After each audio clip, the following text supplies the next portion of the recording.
Bien, buenos días. Mi nombre es José Luis Carballo y junto con la profesora Ainhoa Coloma Carmona del Departamento de Psicología de la Salud de la Universidad Miguel Hernández de Elche hemos elaborado esta presentación que tiene por título ¿Qué funciona en el contexto escolar para prevenir el consumo de cannabis? Antes de comenzar, me gustaría dar las gracias a la organización del Tercer Congreso Internacional sobre Prevención y Tratamiento y el Control de Consumo de Cannabis y sus derivados, y también a la profesora Maite Cortés por invitarme a participar en esta mesa.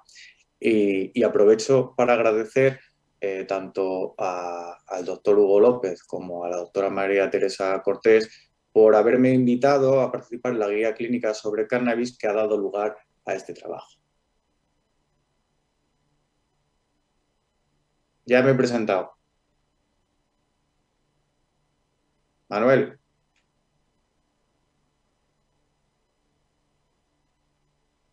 ¿vuelvo a empezar? Vale, a ti. En relación, el objetivo de esta presentación viene en relación a que el consumo de drogas en adolescentes es uno de los principales problemas de salud pública que nos encontramos. Sabemos además que los programas de prevención escolar son efectivos para poder prevenir este tipo de consumos. Estos programas se basan en la modificación de expectativas, de creencias y otros comportamientos. Pero en este sentido, la literatura que existe al respecto de los programas de prevención escolar para la prevención del consumo de cannabis nos presenta resultados heterogéneos.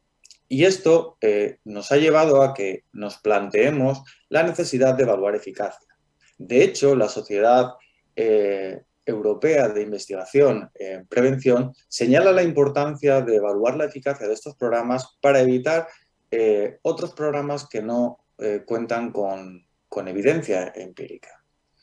Por todo ello, el objetivo de este trabajo fue analizar la eficacia de la prevención escolar sobre el consumo de cannabis a través de una revisión sistemática basándonos en los criterios de calidad PRISMA.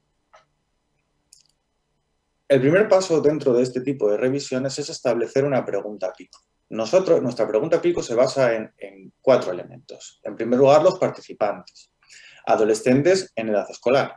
En segundo lugar, en la intervención. Las intervenciones que deben estar incluidas en estos estudios eran programas de prevención universal en el contexto escolar. En tercer lugar, también tenemos en cuenta las comparaciones que se hacían en estos estudios, que serían, por ejemplo, la ausencia de estrategias de prevención estructuradas o los programas habituales que se utilizasen dentro de cada país, por ejemplo. Y por último, el último elemento de la pregunta pico serían los outcomes o los resultados, que en este caso nosotros teníamos en cuenta los cambios en las variables relacionadas con el cannabis, sea el propio consumo, el retraso de la edad de inicio o otras variables como pueden ser las habilidades de rechazo, creencias, expectativas, etc. En primer lugar, definimos una serie de criterios de inclusión a la hora de plantear esta revisión. Por un lado, que fuesen estudios realizados en adolescentes, que incluyesen programas de prevención de drogas, incluyendo además, lógicamente, que tuviesen un enfoque centrado en el cannabis y que evaluasen también al menos el consumo de cannabis, estudios que estuviesen publicados en inglés, español o portugués, en un periodo de tiempo que fijamos de los últimos 10 años, entre 2011 y 2021, y seleccionamos únicamente aquellos que eran revisiones sistemáticas de calidad que cumplían con criterios PRISMA y o metaanálisis. Las fuentes en las que realizamos la búsqueda de estos trabajos se dividieron en 2 tipos, fuentes primarias y fuentes secundarias. En total fueron 27 tipos de fuentes que incluían 15 bases de datos y otras 12 fuentes de información elaborada, como por ejemplo la Cochrane. Aquí podemos ver también cuál fue la frase o la ecuación que incluimos para poder hacer las búsquedas, que fue la misma, atendiendo un poco las peculiaridades de cada base de datos, pero fueron estos los términos utilizados: adolescent, middle school, high school, incluimos también universal, cannabis o marihuana, prevent, metaanálisis o review. Teniendo en cuenta este método, en estas bases de datos nos encontramos con que entre las fuentes primarias nos aparecieron de inicio un total de 517 artículos y en las secundarias 39 estudios que podían encajar con nuestros objetivos. Tras realizar una revisión independiente por parte de los dos autores de este trabajo, hicimos una criba de estudios y nos quedamos con un total de 15 trabajos, únicamente extraídos de las fuentes primarias, porque en las fuentes secundarias no había ninguna revisión sistemática ni ningún metaanálisis de calidad. Muchos de los estudios fueron excluidos porque no eran metaanálisis o revisiones sistemáticas de calidad, porque no eran de prevención universal, porque no medían variables relacionadas con el cannabis. Fueron las razones fundamentales de exclusión. Y de esos 15, 7 eran metaanálisis y 8 eran revisiones sistemáticas. ¿Y qué nos encontramos cuando hicimos el análisis? Nosotros dividimos los resultados en dos bloques. Por un lado, el bloque de los metaanálisis y por otro lado, el bloque de los estudios de revisión sistemática. En relación a los metaanálisis, recogimos diversas variables. Cuántos estudios se incluían relacionados con el cannabis, en qué países se habían realizado, qué participantes utilizaban, qué intervenciones evaluaban, con qué las comparaban y cuáles eran los principales resultados, siguiendo la pregunta pico. Una vez, cuando analizamos los 7 metaanálisis, nos encontramos que en España o metaanálisis que hubiesen analizado programas de prevención del cannabis en España solo había uno. Era el realizado por Espada y colaboradores en el año 2015, que evaluaba la eficacia de intervenciones como el Life Skill Training o el programa Saluda o el programa xpts.com o Cañes y Petes, como se llama actualmente, ¿no? Comparaba los resultados de estos programas con programas habituales, con intervenciones placebo o únicamente con la evaluación. Y se encontraron un menor consumo de cannabis cuando se aplicaban estos programas, aunque con un tamaño del efecto más bien pequeño.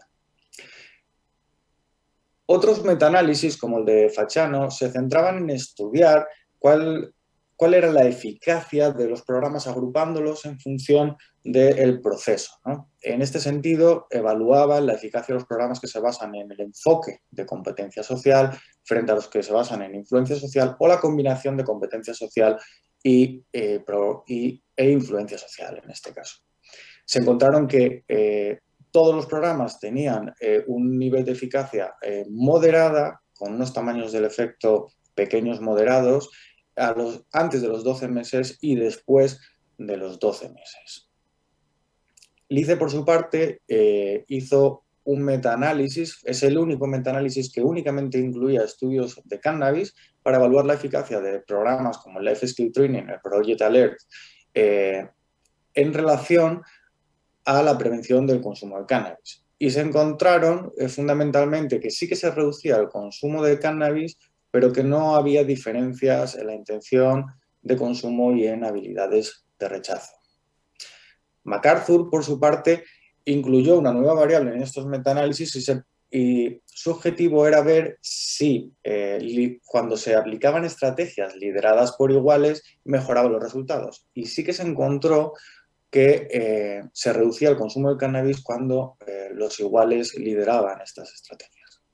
Por otra parte, MacArthur, de nuevo, en el año 2008, realizó un metaanálisis donde comparó intervenciones universales individuales donde únicamente se trabajaba el consumo de drogas frente a programas que trabajaban también otras conductas, como puede ser, por ejemplo, el Project Gatehouse. En este sentido, se trabajan otras conductas, como puede ser la prevención de riesgo de suicidio, la prevención de conductas violentas. Y se encontró que pues, los programas que incluían múltiples conductas presentaban también buenos resultados en relación al uso de cannabis. Meléndez Torres, por su parte, se ocupó de analizar las diferencias que existían entre aplicar los programas únicamente en el consumo de drogas o los programas integrados dentro del contexto académico, donde además se incluían mejoras del rendimiento académico.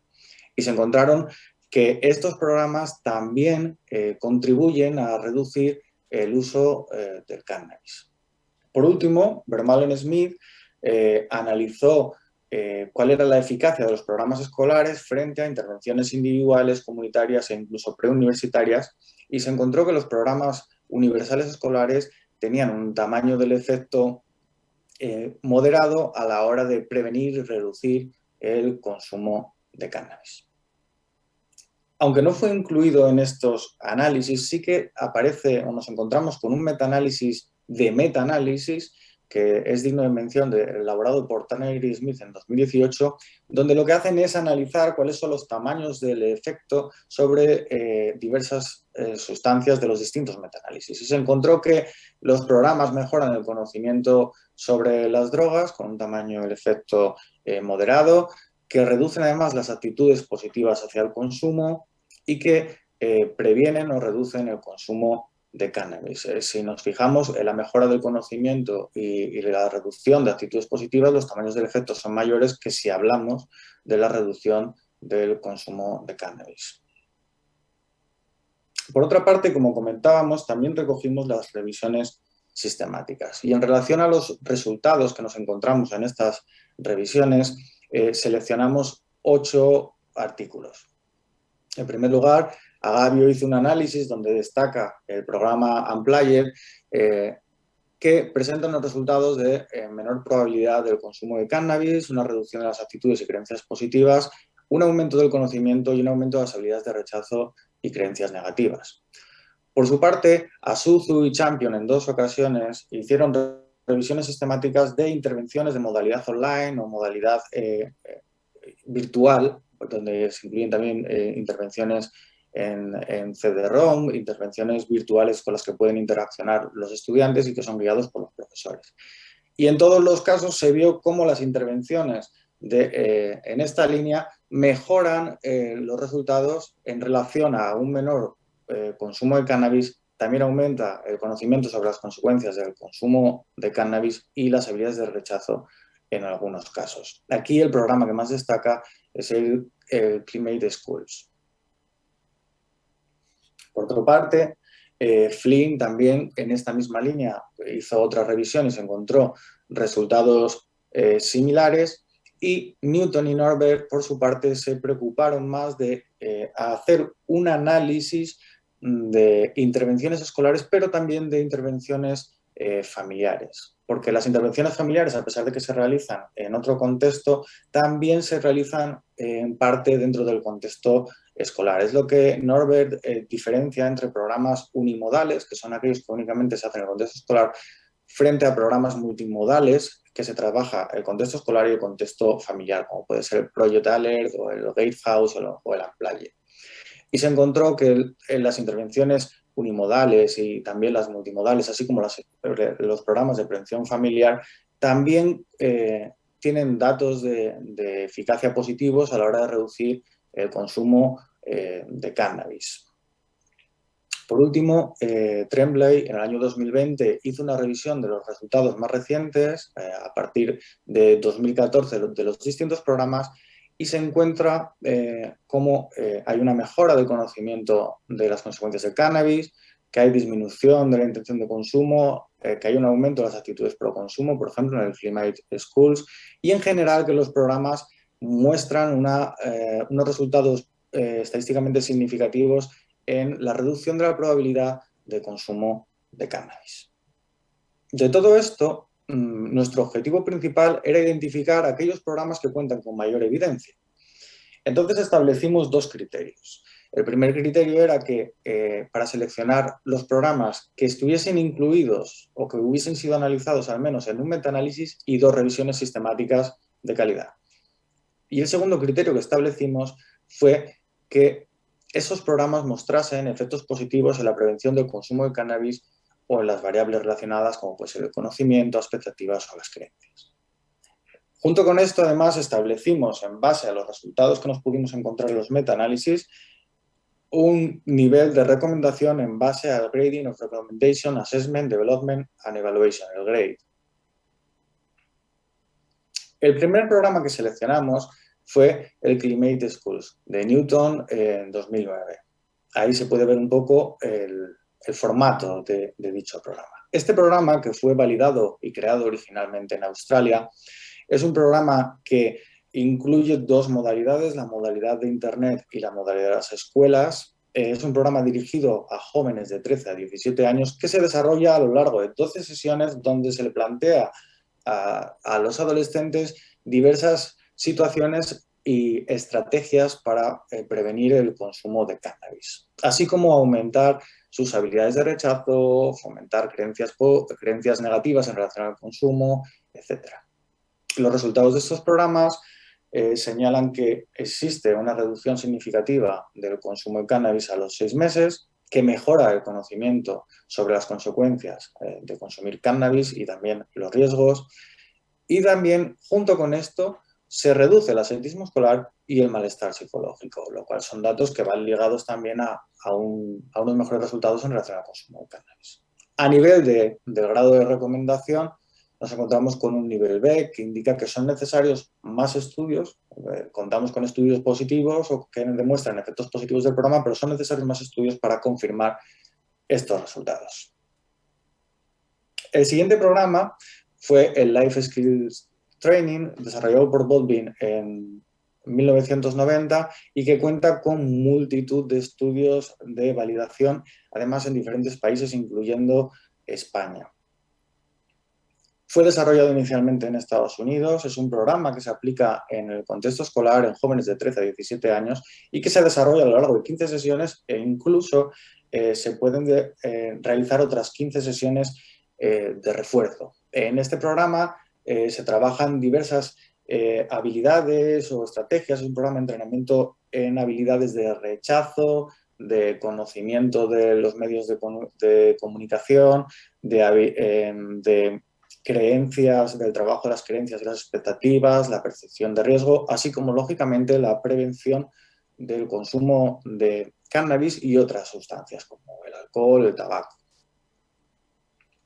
Los resultados de este programa han sido positivos y cuenta con muchos estudios que lo avalan en la reducción del consumo de cannabis y también en la reducción de la intención de consumo. A pesar de ello, los distintos metaanálisis que evaluamos nos encontramos con un nivel de recomendación beta B, al igual que el anterior. Son necesarios un mayor número de estudios que confirmen estos resultados. En tercer lugar, el tercer programa que seleccionamos, que cumplía con los criterios que anteriormente mencioné, era el Project Alert, desarrollado por Elixon en 2003. El Project Alert fue inicialmente aplicado en las escuelas de Estados Unidos, también en jóvenes de 13 a 17 años, a lo largo de 11 sesiones. Es un programa que destaca en gran medida porque aporta como novedad que se centra mucho en temas de habilidades de rechazo, además de prevenir y reducir el consumo de drogas. Es por ello que, en este caso, además de la reducción del consumo de cannabis, aumenta la percepción de riesgo y también las habilidades de rechazo de los adolescentes. De nuevo nos encontramos con un programa con un grado de recomendación B, dado que los datos señalan tamaños del efecto moderados o pequeños moderados, que nos indican que es necesario continuar evaluando la eficacia de estos programas. El proyecto Gatehouse, desarrollado por Bond y colaboradores en 2004, proviene de Australia. Es un programa que se desarrolla en las escuelas, en jóvenes de 11 a 16 años, a lo largo de 20 sesiones. A diferencia de los anteriores, este no es específico del consumo de drogas, sino que también trabaja sobre otras conductas de riesgo, como por ejemplo temas de conducta sexual de riesgo, temas de conducta antisocial, y es un programa de los denominados multimodales o multienfoque.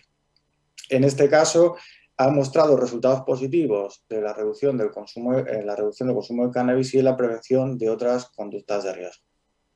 Pero de nuevo nos encontramos con un grado de recomendación B a la vista de los resultados que se han obtenido en cuanto al tamaño del efecto de los distintos resultados. Por último, el último programa que seleccionamos que cumplía con los criterios de calidad era el Unplugged, desarrollado por Fayano en 2008, dentro del marco de una serie de proyectos europeos. Y este programa está validado y creado en Europa, también está traducido al castellano y en España fue evaluado es un programa desarrollado en las escuelas, en jóvenes de 12 a 14 años, a lo largo de 12 sesiones. Aquí, de nuevo, se trabajan aspectos como la prevención del uso del consumo de cannabis, habilidades de rechazo, habilidades para la toma de decisiones, autoconcepto, etc. Ha mostrado resultados positivos con tamaños del efecto pequeños moderados en la reducción del consumo de cannabis, la reducción de actitudes y creencias positivas y el aumento de habilidades de rechazo. De nuevo, al igual que los anteriores, el grado de recomendación es B, dados los resultados encontrados en los metaanálisis. Por lo tanto, todos estos programas es necesario continuar con investigación que aporte evidencia sobre su eficacia.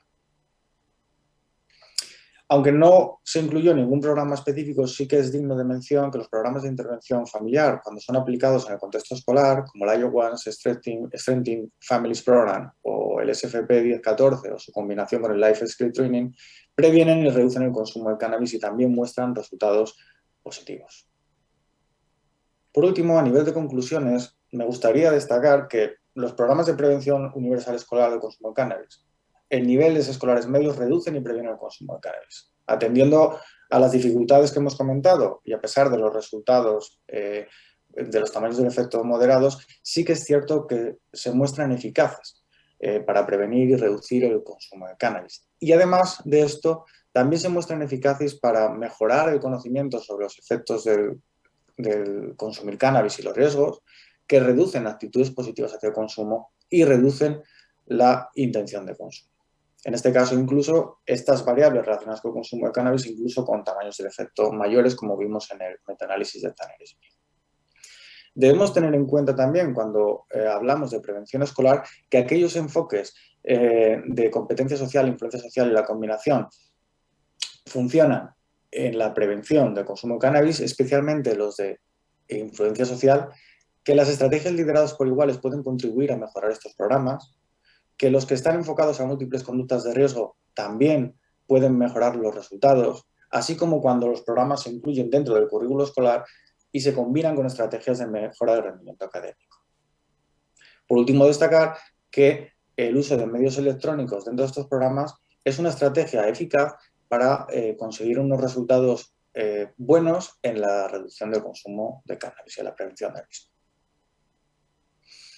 A nivel de limitaciones que hemos visto a la hora de interpretar estos resultados, nos hemos encontrado con tamaños del efecto pequeños, pero estos tamaños del efecto pequeños nos marcan una línea futura para seguir investigando y seguir analizando en distintas muestras, controlando sesgos a la hora de aplicar los programas, etc. Y en este sentido sí que es cierto que algunos autores, como Tanner Smith, nos dicen que las estimaciones del tamaño del efecto deberían calcularse específicamente para prevención. Es decir, que un tamaño del efecto que a lo mejor podemos considerar medio, como puede ser una D de Cohen de 0,30, a lo mejor en prevención es un tamaño del efecto más grande. Entonces, no está claro si los rangos que consideramos de los tamaños del efecto grandes o pequeños son aplicables a la prevención y esto debería ser objeto de análisis. Por otro lado, falta la evaluación de otras variables. Nos hemos dado cuenta que la mayor parte de los estudios incluyen el análisis de si consumen o no consumen cannabis a lo largo del tiempo. Pero también es cierto que es importante analizar la intención de consumo, las habilidades de rechazo, etcétera, que están evaluadas o tienen menor presencia en las evaluaciones de la eficacia de los programas. Por ello, los programas tienen que centrarse también en la evaluación y el entrenamiento de más habilidades y no únicamente del consumo de cannabis, porque como decíamos al principio de la presentación, hay que trabajar sobre expectativas, sobre creencias, habilidades de rechazo y todos aquellos comportamientos que puedan estar relacionados con el consumo de cannabis. Por último, otra limitación que nos encontramos es que los programas abordan múltiples sustancias y algunos incluso muchas conductas. Esto lo que implica es que no hemos podido desgranar específicamente aquellos programas que son específicos de la prevención del consumo de cannabis. Entonces, cuando hablamos de prevención escolar, de prevención universal, en este caso, pues hablamos de resultados para muchas conductas y para el consumo de muchas sustancias psicoactivas. Por ello, sería conveniente analizar con mayor especificidad cuáles son los resultados sobre el consumo de cannabis y analizar programas específicos que se centren también en el consumo de cannabis. Por último, aquí presentamos las referencias utilizadas, algunas de las referencias utilizadas en esta presentación, y me gustaría destacar que este trabajo versa sobre un capítulo que elaboramos para la guía clínica sobre cannabis de programas universales, cuáles son las intervenciones escolares más eficaces para cambiar las actitudes de los jóvenes hacia el consumo de cannabis, donde se puede encontrar con mayor desarrollo pues lo que hemos comentado en esta presentación. Muchas gracias.